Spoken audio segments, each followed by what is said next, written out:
Ya, terima kasih. Assalamualaikum warahmatullahi wabarakatuh. Alhamdulillah, wassalatu wassalamu ala Rasulillah. Semangat. Bapak Ibu yang saya hormati, ya alhamdulillah kita kembali temukan di tempat yang sederhana ini, yang mudah-mudahan dirahmati Allah Subhanahu wa taala. Ya, semoga semua kita mendapatkan rahmat. Ya, salawat kepada Nabi Muhammad SAW sebagai teladan terbaik kita sebelum kita bagi mereka yang mengharapkan kemuliaan dunia dan akhirat. Bapak Ibu yang saya hormati, mohon izin berdiri ya, biasa di depan. Ya, terima kasih Bapak Ibu. Jadi kita hari ini belajar tentang kurikulum operasional satuan pendidikan. Ya.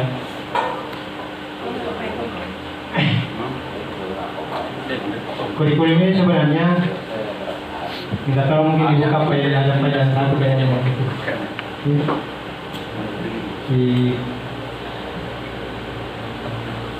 Ya, pagi bawah IKM SMA IKM tidak ada siapa IKM SMA itu. Ya. Mohon maaf Bapak Ibu, ini sederhana sekali yang kami buat karena memang baru kita sama-sama belajar. Ya, mohon izin kakanda saya. Beliau sebenarnya berbeda saya di sini, menertibkan bagaimana yang ada itu menjadi lebih produktif. Ya, termasuk sekolah kita di sini luar biasa sebenarnya produktivitasnya, Bapak Ibu. Ya, bisa dilanjut. Ini sebagai pengantar sebenarnya saya kira kita semua sudah paham kurikulum bahwa memang itu merupakan acuan pokok dalam kegiatan kita. Ya, semua aktivitas sekolah dikendalikan oleh kurikulum kita. Gambarannya di sana semuanya. Ya, bisa dilanjut saja. Ya. Ini peta kontennya sebenarnya Bapak Ibu di dalam pengimplementasian kurikulum Merdeka. Jadi ini ada 4 sebenarnya intinya. Ya. Yang pertama itu memahami besar kurikulum Merdeka, dan itu Bapak Ibu sebagai alat bantu yang diberikan oleh pemerintah kita bisa membuka di PNN. Kalau Bapak Ibu sudah lulus di sana di pelajaran dirinya, ini tidak ada masalah. Ada semua bisa ada Bapak Ibu. Lulus semua bisa. Jadi sana semua tinggal di PNN, insyaallah. Kemudian setelah dipahami kita lanjut mempelajari bagaimana pembelajarannya dan asesmennya. Iya, insya Allah nanti kita masuk di 23 ya. Yang ketiga memahami bagaimana mengembangkan kurikulumnya. Dan yang keempat bagaimana memahami P5-nya. Jadi bedanya dengan kurikulum sebelumnya itu yang paling terakhir. Ya, keempat itu P5-nya yang benar. Sebenarnya yang lalu P5 ada semuanya di mata pelajaran ya, tapi biasanya berdiri sendiri, mandiri ya, masing-masing mapel. Biasanya disebut sebagai proyek mapel, sehingga tidak banyak biasanya kepada kepentingan sekolah. P5 nanti biasanya masuk di sekolah secara meluas, bukan secara internal mapel. Nanti kita sekiranya pembahasan khusus untuk P5 insyaallah. Next. Ya, ini ada 4 langkah-langkah yang dilakukan, dan ini langkah 1 dan 2 itu pada masa-masa yang itu tadi ya. Pertama kali yang bentuk jalan tadi sebenarnya gambarannya apa yang dilakukan. Ya. Kita nanti fokus di langkah yang ketiga, memahami pengembangan kurikulum proses dan pendidikan dalam kurikulum Merdeka. Itu nanti kita fokuskan. Next. Ya, ini acuan. Ya, saya kira lanjut. Ya, ini inti materi kita Bapak Ibu. Ya, insya Allah materinya ada Bu, di sini nanti saya kasih materinya. Ada materinya insya Allah nanti jadi kita fokus saja sama-sama diskusikan. Nanti kita lihat mana yang kita berbagi. Ini prinsip penyusunan, kemudian proses komponen penyusunan. Itu saja sebenarnya intinya yang ada di situ. Kemudian nanti selanjutnya ada terkait struktur kurikulum. Itu sebenarnya yang penting sekali kita bahas. Yang berhubungan dengan pertanyaan Bapak tadi. Bagaimana jam kita bisa selamat? Itu nanti akan dijelaskannya di sana. Lanjut. Ya, ini prinsip penyusunan KOP sudah jelas semua. Ada 5 sebenarnya di situ. sepertiganya ada pada dua hal pokok. Yang pertama adalah berpusat pada peserta didik, kemudian yang kedua adalah kontekstual. Jadi materinya itu kontekstual, nyata betul, ya.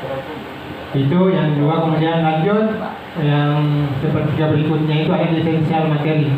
Jadi CP yang ada di mata pelajaran Bapak Ibu nanti itu adalah materi esensial, materi pokok. Itulah yang nanti ditonjolkan di dalam pembelajaran. Bagaimana siswa memahami itu yang esensial itu tanpa diberikan ikatan harus seperti ini. Di situ kemerdekaannya. Kemerdekaannya menikmati nilai esensial itu secara mapan. Lanjut, kemudian ini yang sepertiga berikutnya akuntabel dan melibatkan pemangku kepentingan. Ya, itu baru-baru kegiatan di kantor bupati yang dimaksud di bagian bawah itu. Ya, pemangku kepentingan semua dilibatkan. Ya, lanjut. Ya ini bagaimana proses penyusunannya Bapak Ibu. Ya. Jadi diawali dengan analisis konteks. Apa tujuan analisis konteks? Itu tadi pertanyaan yang terakhir terkait dengan bagaimana bisa melihat potensi yang di sekolah bisa dimanfaatkan di dalam pengembangan P5 nanti. Ya. Jadi P5 yang paling berhasil P5-nya Bapak Ibu adalah mereka yang tidak punya dana tapi sukses P5-nya, itu yang paling berhasil sebenarnya. Karena P5 itu bukan untuk menyedot dana, bukan. Ya, bagaimana justru dengan adanya P5 bisa sekolah bisa produktif, wirausaha muncul. Ada sekolah di daerah gua sana Bu, dia boarding school. Dulu dia berkeluh kesah terkait dengan sampahnya. Apa yang terjadi hari ini? Justru sekarang di sana jadi sampahnya itu menjadi sumber uangnya. Dia olah sampahnya menjadi uang. Kalau di sekolah kami itu yang pasar bosnya. Kemudian Ibu Sri, ya itu juga saya beri kepercayaan sebagai penanggung jawab P5. Di sana itu kita punya penggawa Mario, istilahnya penggawa Mario itu proyek sampahnya. Di setiap kelas dia punya aktivitas menyelesaikan sampah itu. Pilih, vila, jadi uang. Jadi apa yang ada di sekitarnya itu dipilih jadi uang. Kita kerjasamakan dengan bak sampah Sopeng, bak saya. Jadi setiap lingkungan di lingkungan hidup Sopeng itu kenal betul sekolah kami. Karena sering dipanggil ke sana. Itu begitu nanti gambarannya bagaimana kita dapatkan hasil dari analisis konteks, hasil dari sana.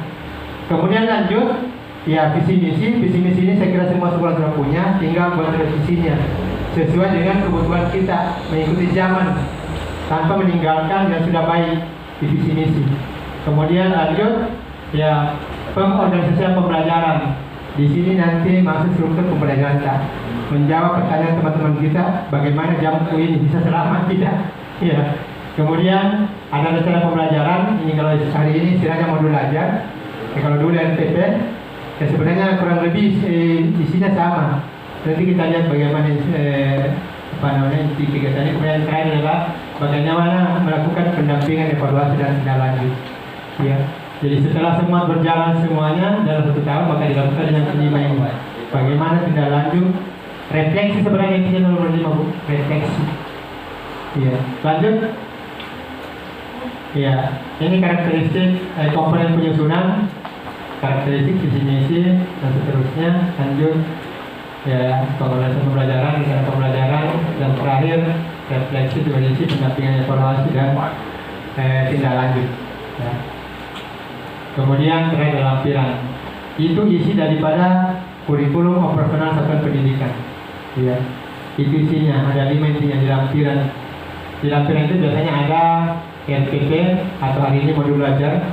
Kemudian ada contoh P5K. Jadi P5 itu nanti Bu, Bapak Ibu ada juga modul khususnya. Semua teman-teman fokus pada modul itu. Ya. Jadi tidak variatif, terjaga sama langkah tapi dia berkolaborasi. Jadi ada panduannya. Ada panduan. Nanti kita jelaskan di sana, kemudian jenisnya saya kira nama jenisnya. Lanjut.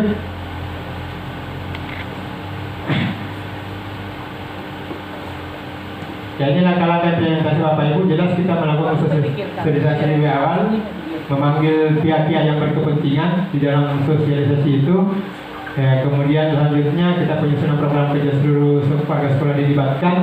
Ya, kemudian penyusunan kurikulum di situ ya course ya, kemudian perangkat ajar, lanjut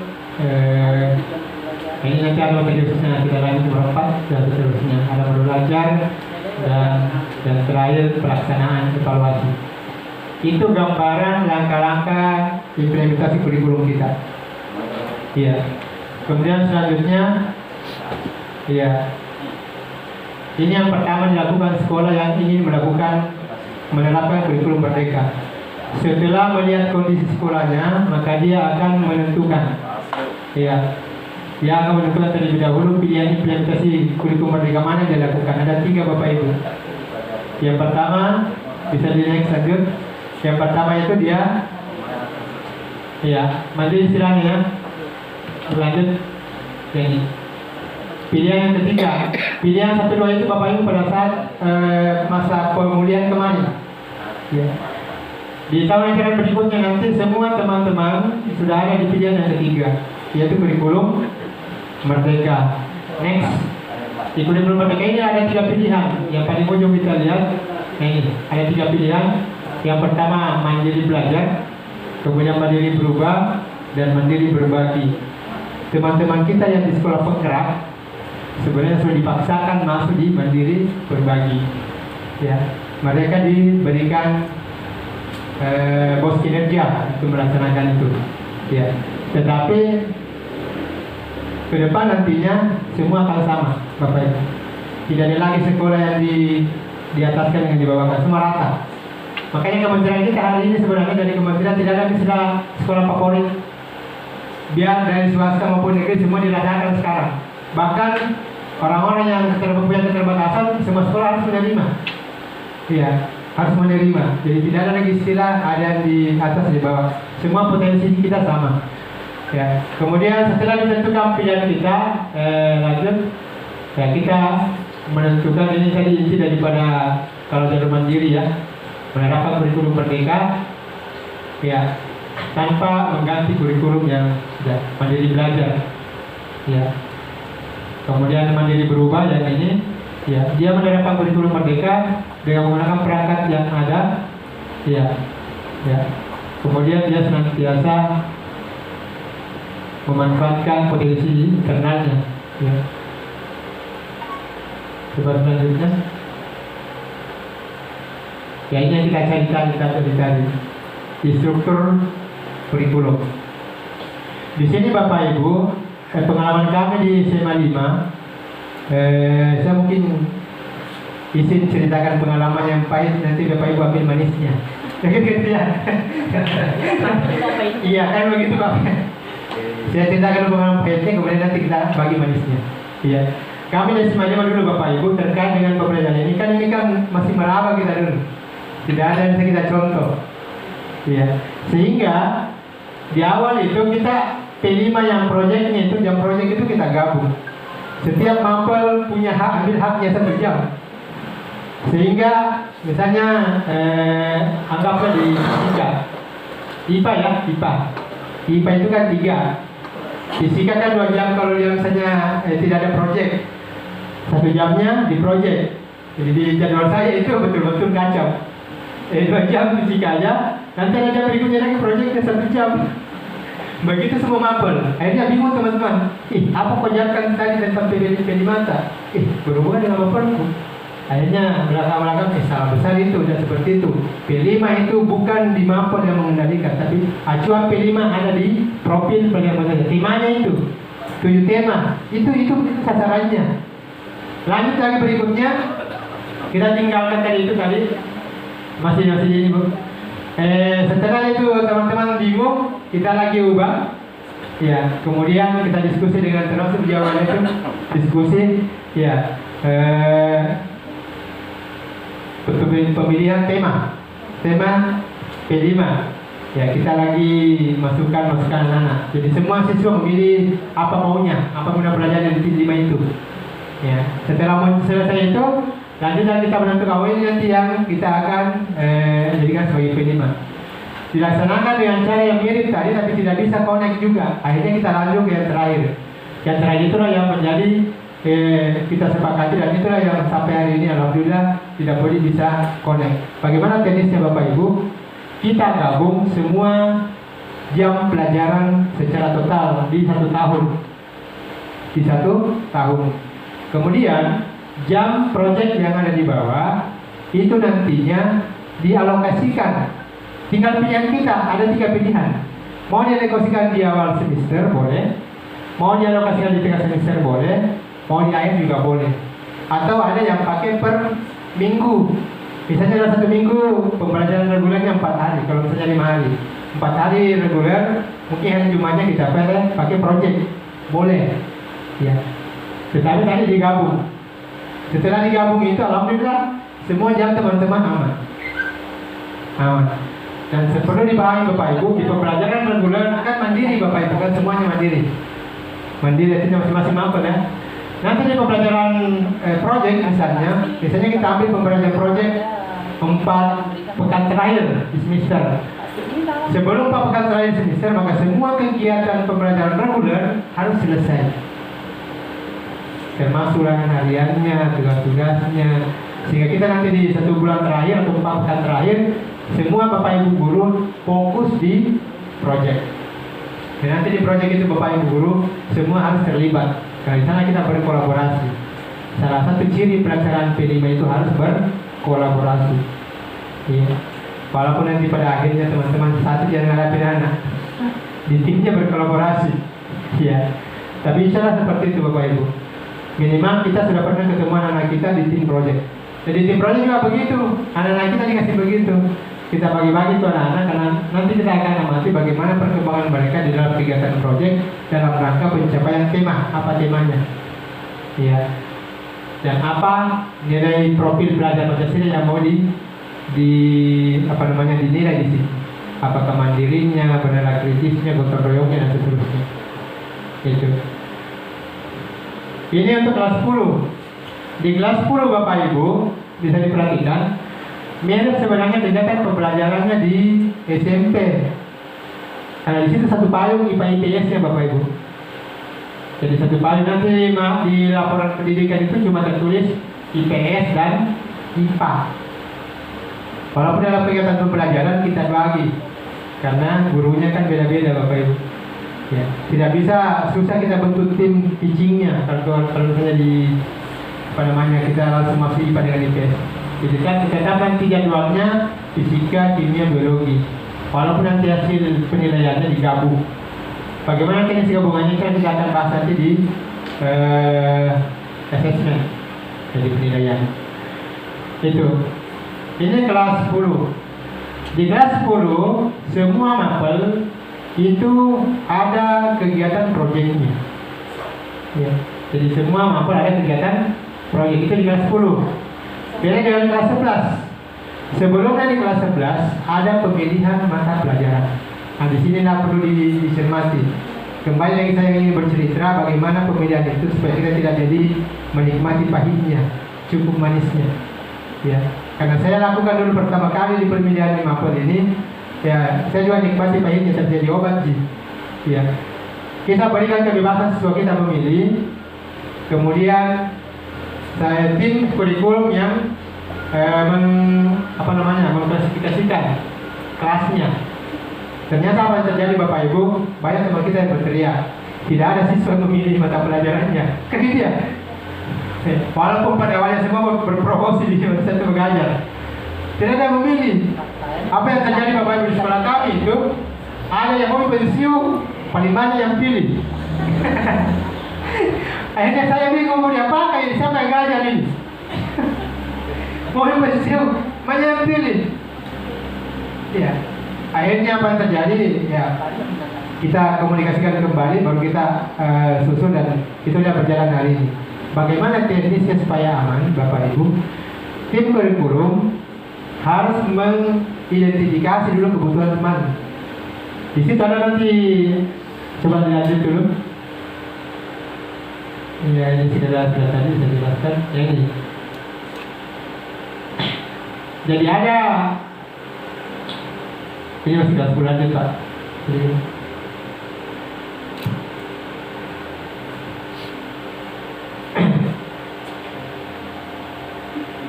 Jadi kelas 11 ya, kelas 11. Jadi sebelum kita memberi kesempatan kepada siswa memilih, intinya itu siswa diberi kebebasan memilih, Bu. Apa yang dipilih mapel, bukan paket. Kalau paket itu kan ke-13 ya, Bu. Yang paket ke-13, rumpun mapel. Jadi bukan rumpun mapel yang dipilih, bukan paket yang dipilih, tetapi yang dipilih adalah mata pelajaran. Bagaimana caranya? Lebih awal kita mengidentifikasi dulu kebutuhan teman-teman atau potensi sekolah. Potensi sekolah yang harus digunakan, dimanfaatkan dulu. Setelah diidentifikasi, teman ini jam sekian dibutuhkan, ini jam sekian dibutuhkan, dan seterusnya. Barulah setelah itu kita lihat sekian yang dibutuhkan mata pelajaran ini. Barulah kita lihat jumlahnya. Oh, mata pelajaran ini saya butuhkan sekian kelas. Bagaimana cara menentukan bahwa isi satu kelas itu? Ya, jumlah siswa yang ada kelas 10 dibagi dengan kelas kita berapa. Ya. Misalnya dari kelas fisika, kimia, biologi dan seterusnya, setelah dijumlah semua mapel-mapel itu didapat sekian jumlah kelas kita butuhkan. Di situ juga dilihat sekian siswa setiap kelas. Di setiap kelas itulah kita buatkan aplikasi supaya tidak melewati itu. Berapa batas maksimalnya setiap rombelnya. Setelah itu diberikan kebebasan siswa memilih. Di sinilah siswa tinggal kejadian mereka, siapa yang cepat, siapa yang dapat. Dan jelas mereka pasti diberi kebebasan memilih. Ya, diberi kebebasan memilih. Setelah itu baru kita lanjut. Nah, kita lihat bagaimana kurikulumnya, strukturnya di kelas 10, 11, 12. 11, 12 sama Bapak Ibu. Yang ini.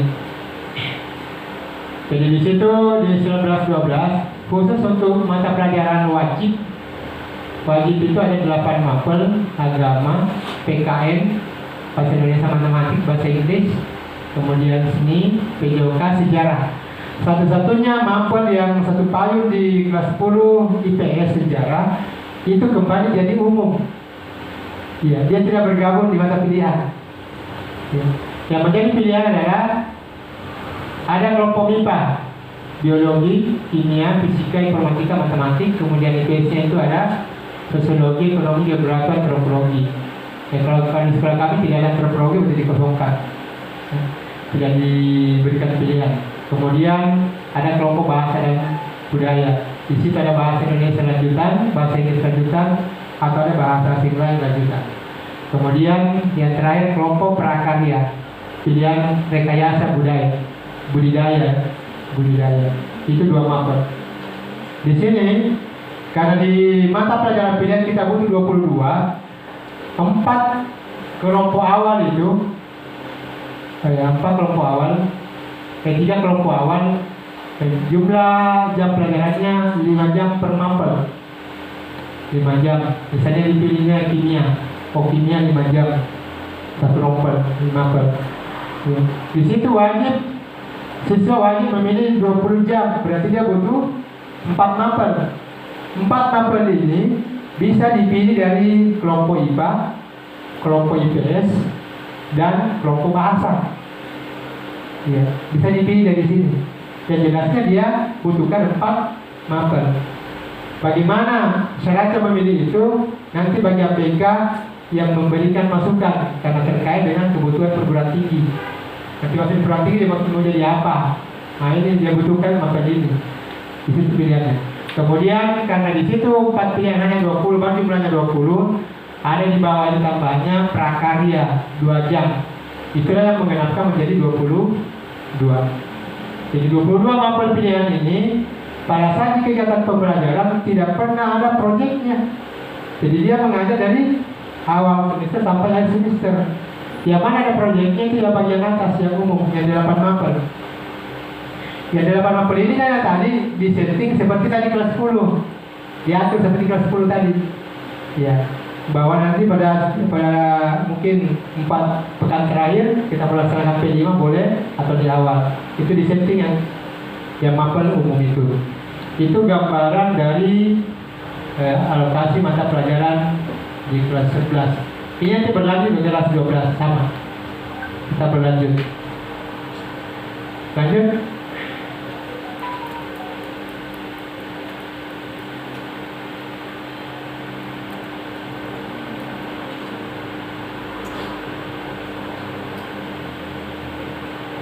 Jadi itu gambaran daripada kurikulum kurikulum merdeka ya, struktur kurikulum merdeka. Ini tadi akan menjelaskan ya 22 jam dialokasikan untuk pilihan mapel, kemudian yang umum itu ada 20 jam. Kemudian pembelajaran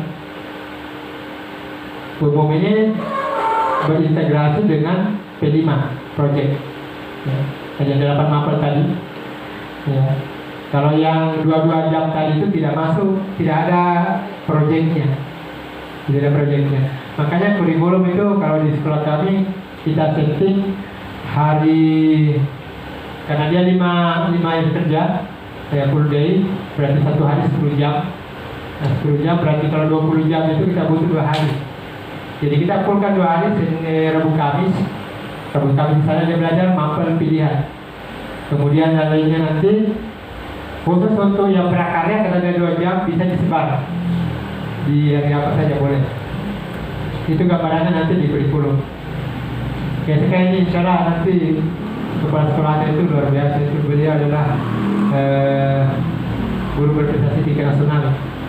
Ya, saya pernah sama-sama di Bandung tahun 2014 berkemah di puncak Bandung, itu Gunung Bandung yang sangat dingin. Ya. Kita dilatih sama tentara, jadi luar biasa. Ini gambaran untuk kelas 11-12 nanti ya, Bapak Ibu. Silakan lanjut.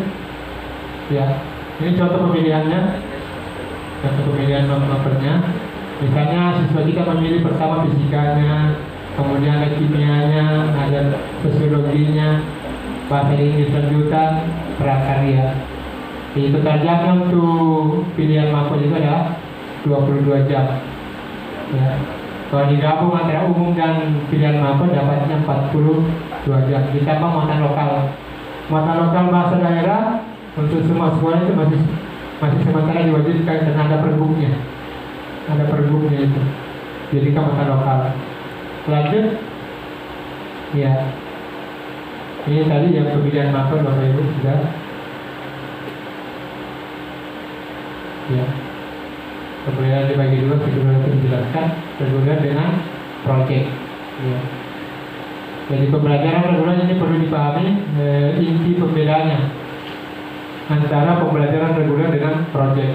Pembelajaran reguler itu dia punya acuan pada capaian pembelajaran dan profil pelajar Pancasila. Jadi profil pelajar Pancasila itu diintegrasikan masuk di kegiatan pembelajaran mapel. Ya. Jadi nanti pada saat kita menyusun modul ajar, nantinya di sana ada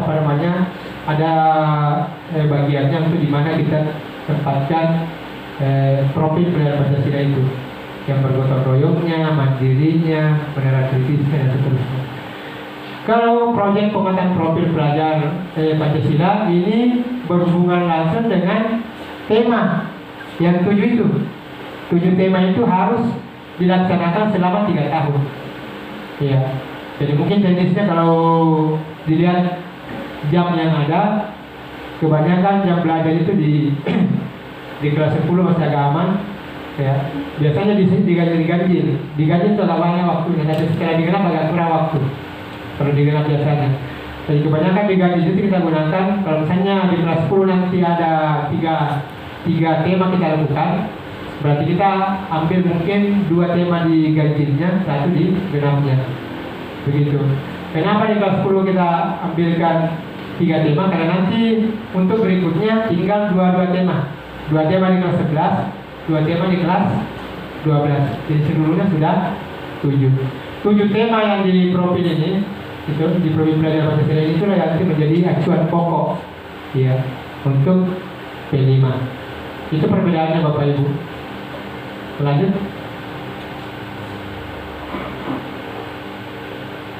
Oke, ini tadi perbedaannya, perbedaan utamanya. Kalau di reguler itu, ya khusus tadi yang rumpun mapel IPS dan IPA bisa bentuk tim sebenarnya.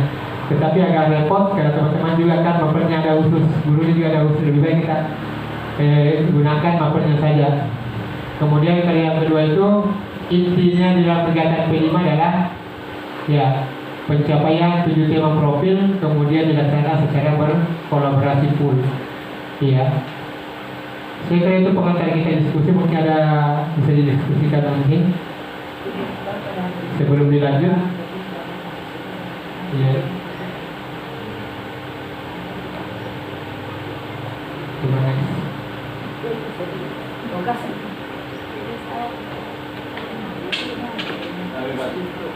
Iya, silakan, mungkin saya kembalikan ke moderator dulu. Oke, terima kasih. Itu paparan awal dari Bos. Mungkin ada yang ingin disampaikan, Pak, dibahas silakan.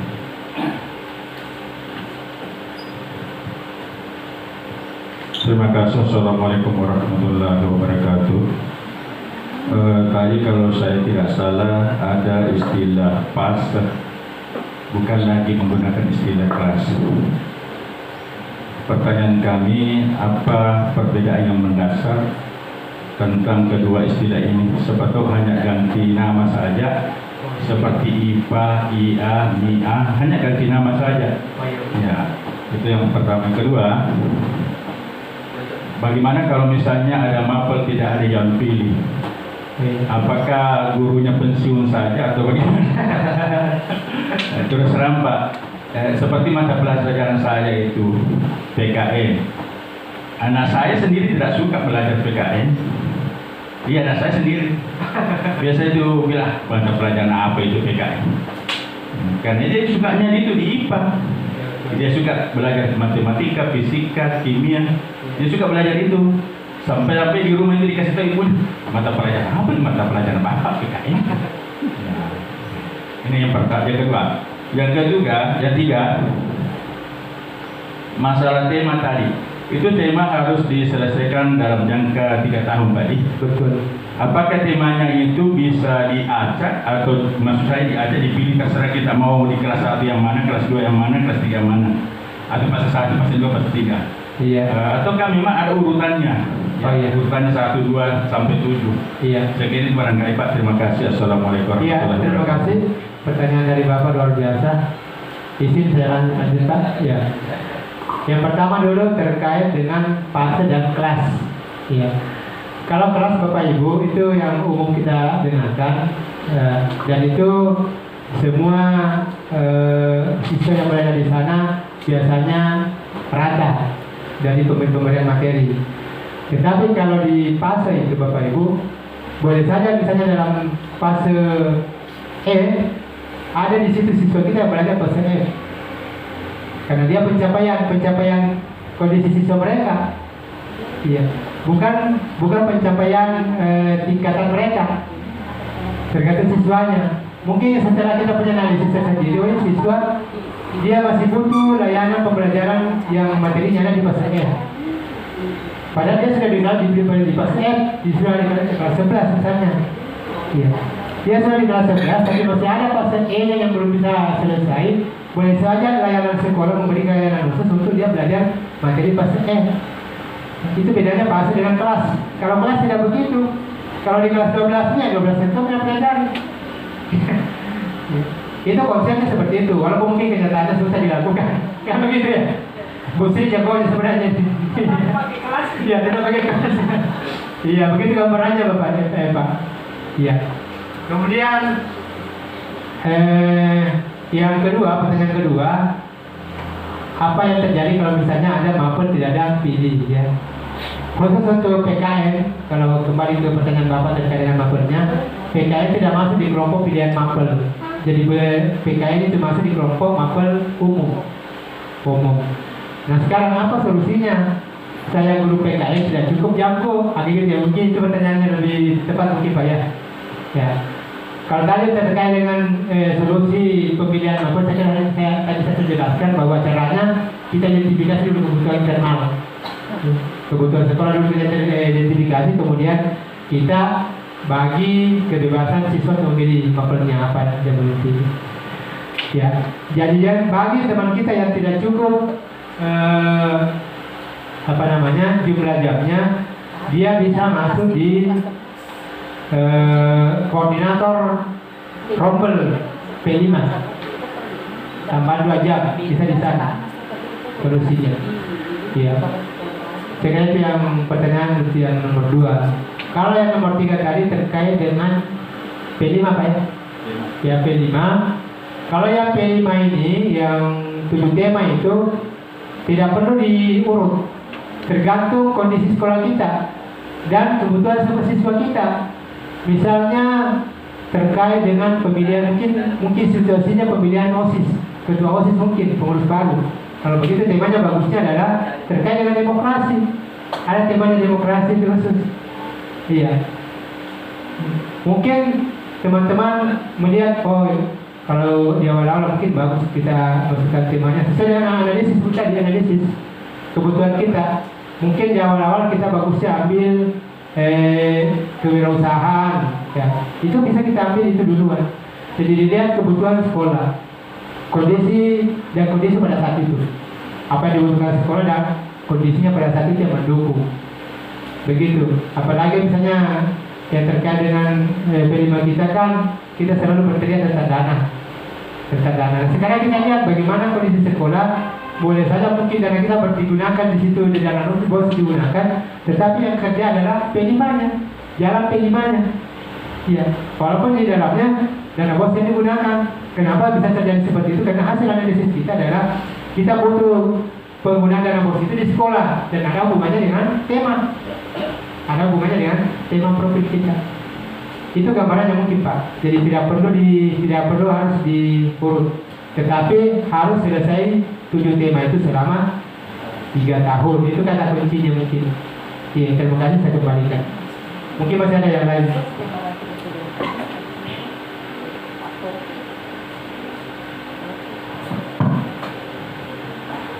Ya, gimana Pak Haji? Jelas mungkin ya. Jelasnya. Ya. Ada lagi yang ingin bertanya? Silakan Bapak Ibu. Jadi ya silakan siapa? Ya, Bu Haji Marwati silakan. Ibu Haji.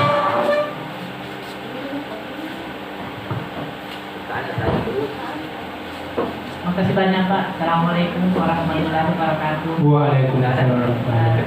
Saya barangkali termasuk orang yang masih kabur, bahkan kalau boleh saya katakan saya masih buta di kurikulum Merdeka ini Pak. Yang saya ingin tanyakan adalah di P5 khususnya. Tadi kalau saya tidak salah simak, saya dengar di kelas 10 itu kalau saya tidak salah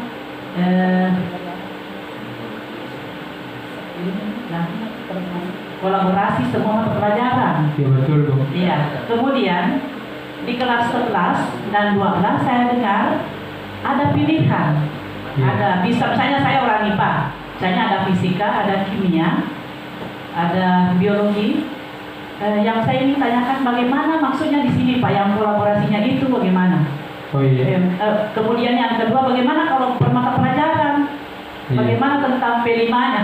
Makasih banyak Pak, saya masih kabur sekali, mohon penjelasannya. Ya, terima kasih. Kita mungkin kembali dulu ke slide sebelumnya yang di struktur kurikulum. Kelas 10 dulu Bu ya, kelas 10. Ini memang paling banyak yang kita diskusikan dulu awal-awal. Ya. Saya izin berdiri di samping karena mata saya pendek. Iya. Ini yang kelas 10 Bu ya. Kalau di kelas 10 itu semua mapel ber-P5, nah gitu ya. Semua mapel ber-P5. Jadi di awal di kelas 10 itu secara umum Bapak Ibu kita mengajar siswa kita pembelajaran reguler itu tadi kan sudah digabung mengajarnya Bu ya, sudah digabung. Kita juga sudah sepakati bahwa kemungkinan kita buat proyek nantinya itu kegiatannya dilaksanakan 4 pekan terakhir. Iya, misalnya 4 pekan terakhir kita sepakati, di blok namanya. Iya, 4 pekan terakhir itu sebelum 4 pekan terakhir Bapak Ibu semua pembelajaran reguler mapel ya itu harus selesai, termasuk ulangan hariannya, tugas-tugasnya dan seterusnya, termasuk mungkin ulangan hariannya mungkin ya. Kalau bisa diselesaikan di sini. Setelah itu nanti Bapak Ibu ada bagian tim kurikulum nanti yang mengatur ya, memberikan kepercayaan untuk siapa dipercayakan koordinator P5. Koordinator umum biasanya kurikulum. Kemudian nanti ada koordinator pelaksana. Koordinator pelaksana inilah nanti yang akan mengatur teknisnya pemilihan temanya. Setelah ada tema ditentukan, setiap tema nanti diusahakan ada satu orang jadi koordinator. Satu orang jadi koordinator. Ya, koordinator ini nanti yang mengatur siapa yang diatur Bapak Ibu, pendamping dan siswa. Setiap kelas ada pendampingnya. Jadi ada tim kelas, ada tim pendamping kelas, ada tadi koordinator tema. Koordinator dari pertama dulu koordinator umum, kemudian pelaksana, kemudian tema, koordinator kelas. Koordinator kelas ini nanti ada beberapa teman di situ, tergantung jumlah guru. Misalnya kita punya kelas 6. Dalam kelas itu misalnya kita bagi 5 kelompok. 6 kali 5 30. Berarti kita butuh guru 30. Misalnya anggaplah 30 guru yang mengajar di kelas 10 misalnya. Iya, yang 30 itu tadi masuk semua di situ. Yang 30 semua di situ. Iya. Semua jadi sebagai tim. Walaupun mungkin nanti ada satu koordinator kelas termasuk. Mungkin nanti di koordinator kelas satu juga satu kelompok juga dipegang, kemudian 4 temannya. Setelah selesai itu di kelas. Jadi misalnya 5 orang satu kelas. Setiap pembelajaran 5 orang masuk. Walaupun mungkin kenyataannya yang satu, saya ada kepentinganku begini, singkat dulu. Kamu gitu rasanya kalau tim. Ya, tapi nanti diusahakan yang 5 orang itu ada siswa yang dihadapi kan, ada tadi kelompok yang dihadapi. Jadi diusahakan yang 5 orang itu tahu siswanya siapa, nama kelompok, nama-namanya di situ supaya nanti pada saat diberikan penilaian yang bertanda tangan adalah koordinator kelompoknya atau pendamping kelompoknya yang bertanda tangan. Ya. Jadi yang bertanda tangan di rapor P5-nya adalah bukan pendamping, bukan koordinator kelas, tapi koordinator, tapi pendamping kelompok. Jadi guru yang mendampingi istilahnya. Ya. Jadi guru yang mendampingi itulah bertanda tangan di laporan P5. Karena terpisah Bu, ada laporan reguler, ada juga laporan untuk proyek, terpisah. Ya.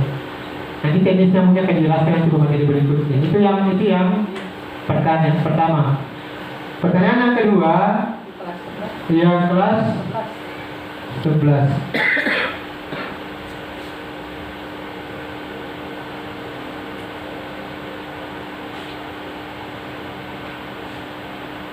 Iya. Ini laptopnya Bapak sensitif sekali. Kelas 11 itu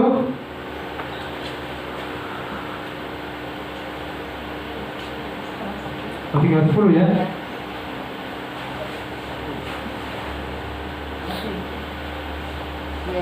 Ya ini kelas 11 ini ya. Di kelas 11 itu di sini kelihatan Bapak Ibu ya.